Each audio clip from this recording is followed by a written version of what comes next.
Hey there everybody, and welcome to the channel. I'm your host, Puborama, and in today's video, we are going to be taking a look at the Bollokan Envisage. I don't know how to pronounce the name, but what I can do is tell you everything you're going to want to about this car. In today's video, we're going to be upgrading it, testing it out on the lap time, and seeing what its top speed is. So if you enjoy this type of content, and you would like to see more like it, you know what to do. To purchase this vehicle, it is going to set you back $2.5 million, which is a fairly expensive price tag and something you should keep in mind. Something I should mention is that this vehicle does feature Tech upgrades, but it is only a missile lock-on jammer, so you do not get any armor or protection in that regard, so that's something you should keep in mind. So we're just going to be upgrading this car inside of Los Santos Customs. Now we got a couple options for our trim. We got stock, carbon, and forged carbon. Personally, I don't really like forged carbon that much. Carbon's alright, and stock is okay as well. We're going to go for just normal carbon. I think that looks pretty good. Obviously, we're going to upgrade the brakes. We got some canards, which I'm just going to go with... We're going to do carbon as well. Might as well stick with the carbon theme we've already got going. Alrighty, we got fenders, which we have on the front. No back fenders, it looks like. We can either do stock fenders, which kind of extend over, trimmed fenders, plastic fenders, carbon, or forged. Honestly, I kind of like the stock and how it has those little fins inside, so we're going to be leaving it with the stock fenders. We can either do a stock front bumper, a plastic lip, or a secondary lip. We'll try the secondary lip and see how that works out. We've got some hood accessories, forged carbon fins, then normal carbon fins, plastic fins, hood pins, straight hood catches, pretty basic stuff here. I'm just going to go with carbon fins. I think that gets the job done. We've got some hood options as well. We got a GT hood, which is honestly pretty sick. Tuner hood looks cool. I like, honestly, a lot of the hood designs that Rockstar's got going here. I'm either going to go with the GT hood or the tuner hood, as I think those are my two favorite. I'm going to stick with tuner. I really like that design. We are going to be doing xenon lights on this vehicle because it looks absolutely sick. We got some livery designs. We can do white double stripes, black double stripes. We can see that it doesn't go across the whole vehicle and stops on the roof. We got tech white stripes and tech black stripes. I actually really like those tech stripes. Looks kind of sick. We got tech Bollokan stripes, but I can't see that. We got Bollokan race. That looks awesome. We got Tribal, also looks really cool. Dense Drift and Itachi 01.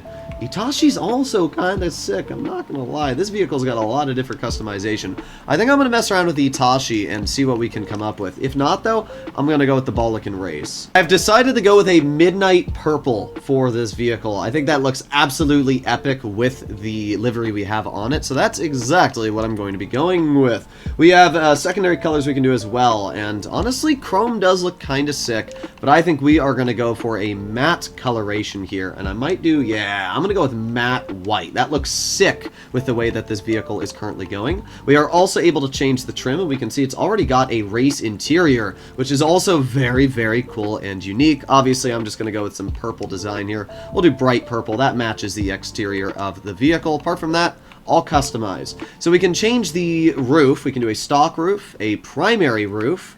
I do like the primary better, so that's exactly, I kind of like that forged too. But I am going to go with a primary roof. I just like the way that shines. We are not going to sell the vehicle. We got some splitter options. We can either do a normal lip or we can have kind of a more extended one. I actually really like the way that forged carbon sticks out on the front, so I'm going to be doing forged carbon. That is the most ridiculous spoiler I've ever seen in my life. What the absolute heck? Also pretty ridiculous. The spoilers on this car are a little bit crazy. I actually really like the tuner wing, I'm going to be honest. Also, the track wing and ducktail are also pretty good. That seriously is the most ridiculous wing I've ever seen in my life, though.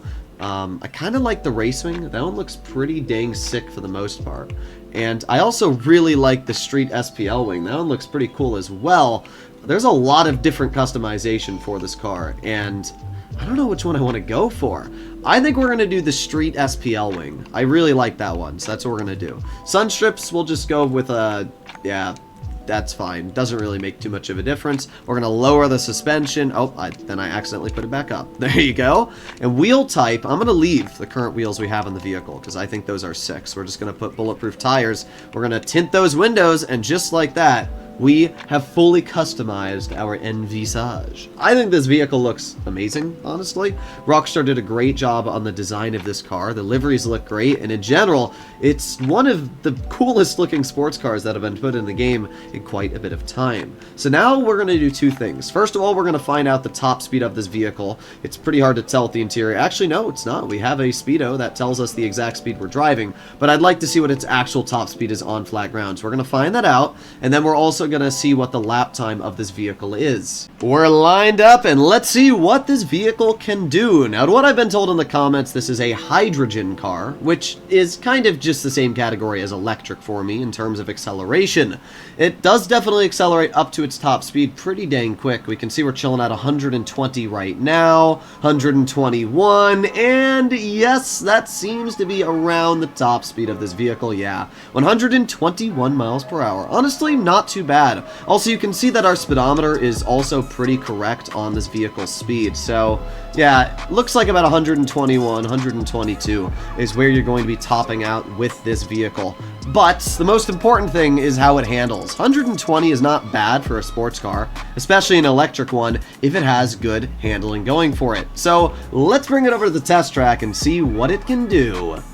Alright, let's see what this car can do full speed ahead. I actually think that it's going to be an alright lap time. A lot of the electric style vehicles in this game usually do pretty good. It's just they don't, you know, have too much of a top speed, but I don't mind having not so crazy of a top speed if I'm able to have really good handling in return. But we can see while we do go a little bit faster than 120 for like certain corners, for the most part, we're chilling at around 120 when we're at our top speed. Alright, so let's accelerate all the way back up. Obviously, throughout the corners, we are going to be slowing down a little bit, but no major problems here in terms of the handling so far. We are now going through Vinewood Hills, and this is where you're going to notice if the handling's really good or bad. And first corner, pretty good. Oh yeah, this car's handling great, honestly. I'm really surprised at the handling so far. No troubles there. And let's make it around this corner here. Not bad, not bad at all. Tiny bit of loss of grip there, but that's just because we had to make it slithering our way through these corners. But in general, the handling is very grippy, very responsive. I'm not noticing too much of an issue at all, which is really, really good, especially when you pair that with good acceleration. Alright, downhill we go. 125, 127, not too bad. Make it around this first corner. Pretty sweet. Okay, we got to slow down a lot here to make this corner, though, down to about 70 miles per hour. But we're back up to our speed, and that's what's great, again, is electric cars, when you're rolling around these corners here, are able to accelerate really, really quickly back up when they lose that speed, and that's really, really good here. Alright, let's make it around this corner, and then this corner here. Oh yeah, beautiful. Didn't even dip below 80 miles per hour. Alright, we got one last corner here. Nice. Okay, well, we are back up to speed. I am really interested to see how this vehicle does, because this might be one of my go-to sports cars, because its handling is absolutely amazing as of now. So we are on the final stretch, and this is where having a slower top speed will definitely hurt us. This is basically a big straightaway. We are actually chilling at around 124, 125. Seems like this car really easily accelerates past 120 if you just hit a slight speed bump. And that is quite nice, I will be real, because it made this car seem a bit faster there than it really should be. And just like that, we are done. Wow, that is way better than I thought it was going to be. This vehicle got a 2-minute 20-second lap time. That is absolutely incredible, if I'm gonna be completely honest. That makes this one of the best sports cars in the game for lap time. That was honestly closer to that of a supercar. The Grotti Turismo Amaggio set around a 1-minute 18-second lap time, and that is one of the best supercars in handling and lap time right now. So the fact that I was able to get so close in a sports car is actually quite incredible. I'm gonna be honest, this is a great car to pick up. Its handling is incredible, and its speed is good for a sports car. 121 is more than plenty, and you can see here just driving on flat ground, I've gotten up to 123. This car is really nice. Personally, I would recommend to pick it up. It's a great deal. It has fantastic customization. This might be my go-to sports car wow, I'm quite impressed with its performance. Hopefully you enjoyed today's video, and as always, if you'd like to see more content like this, especially on all the other released cars, make sure you stay tuned and click that subscribe button, because I'll be posting content daily on all of these vehicles. So, stay tuned.